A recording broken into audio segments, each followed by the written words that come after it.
Chitra channel அனைவருக்கும் வணக்கம். இந்த சேனலுக்கு ஃபஸ்ட் டைம் அப்படின்னா மறக்காமல் சப்ஸ்கிரைப் பண்ணிட்டு பக்கத்தில் இருக்க பெல் ஐக்கனை ப்ரெஸ் பண்ணிக்கோங்க. அப்போ தான் நான் போடுற வீடியோஸ் எல்லாமே உங்களுக்கு அலர்ட்டாக வரும்.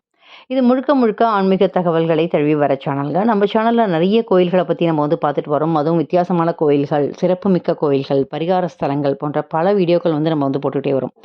அந்த வகையில் இன்னைக்கு ரொம்ப ரொம்ப பவர்ஃபுல்லான ஒரு அம்பாவை நம்ம பார்க்க போகிறோம்.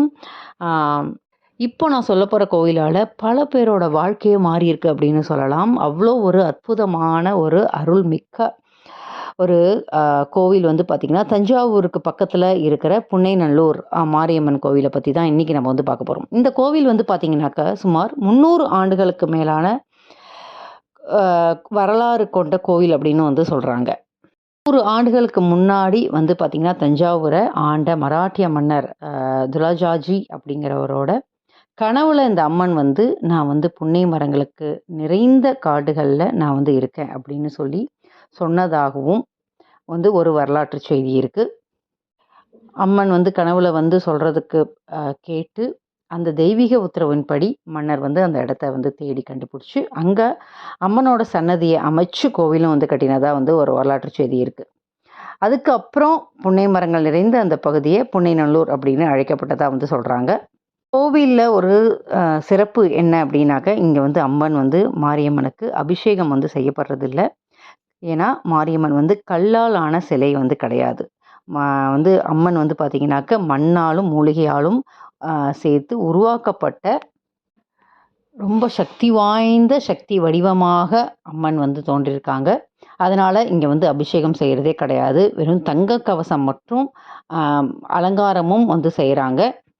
இந்த அம்மனை நம்பிக்கையோடு வேண்டினாக்க நிச்சயமாக அருள் கிடைக்கும் அப்படின்னு பக்தர்களோட நம்பிக்கையாக இருந்துகிட்ருக்கு. குறிப்பாக நோய் இருந்தது அப்படின்னா நமக்கு நிறைய நேர்த்திக்கடன் இந்த அம்மன் கோயிலை செய்கிறாங்க. அதை மாதிரி செய்வது மூலியமாக நம்ம நினைத்தபடியே நோய்கள் நீங்கிறது அப்படின்னு சொல்கிறாங்க. முக்கியமாக கடன் சுமை இருக்குது அப்படின்னாக்க இந்த அம்மனை போய் வழிபடுறது மூலியமாக கடன் சுமை குறையும் அப்படின்னு நம்புகிறாங்க.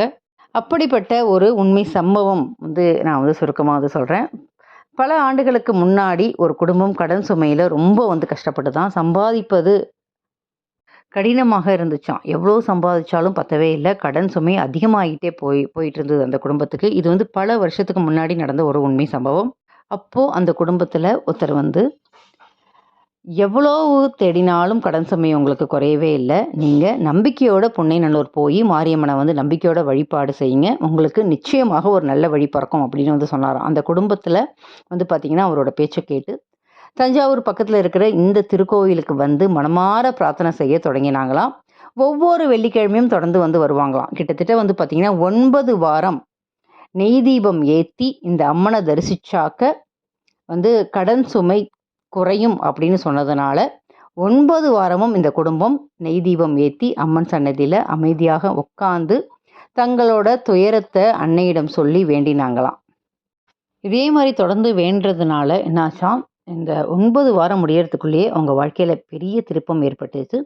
அதே மாதிரி மிகப்பெரிய தொகை கிடைச்சி அவங்களோட கடன் சுமையும் குறைஞ்சதுனால அம்மன் மேலே ரொம்ப நம்பிக்கை வைக்க ஆரம்பித்தாங்க. என்னதான் நம்ம முயற்சி பண்ணாலும் என்னதான் நம்ம உழைச்சாலும் கடவுளோட அருள் இல்லாமல் நம்மளால் எதுவுமே செய்ய முடியாது இல்லையா? அதே மாதிரி அவங்களோட கஷ்டங்களுக்கு தீர்வாக இந்த புன்னைநல்லூர் மாரியம்மன் அருள் பாலிச்சாங்க. அதனால தான் இன்னி வரைக்கும் பார்த்தீங்கன்னாக்க நோய் தீர்க்கிற ஸ்தலமாகவும் வாழ்க்கையில் தடைகளை நீக்கிற ஸ்தலமாகவும் கடன் பிரச்சனையை தீர்க்கிற ஸ்தலமாகவும் இந்த புன்னைநல்லூர் மாரியம்மன் ஆலயம் அருள் பாலிச்சுட்ருக்காங்க. தளராமல் நம்பிக்கையோடும் பிரார்த்தனை பண்ணுங்கள். நிச்சயமாக உங்கள் வேண்டுதல் எல்லாமே நிறைவேறும். நீங்களும் ஒரு தடவை தஞ்சாவூர் அருகே இருக்கிற இந்த கோயிலுக்கு போயிட்டு வாங்க. இந்த புன்னைநல்லூர் மாரியம்மன் திருக்கோயிலுக்கு போயிட்டு வந்தீங்கன்னா உங்கள் வாழ்க்கையில் திருப்பம் ஏற்பட்டு வாழ்க்கையில் நல்ல மாற்றங்களும் வரும். நிச்சயமாக இந்த பதிவு உங்களுக்கு உபயோகரமாக இருக்கும். இதே மாதிரி வேற ஒரு பதிவில் உங்களை சந்திக்கிறேன். நன்றி, வணக்கம்.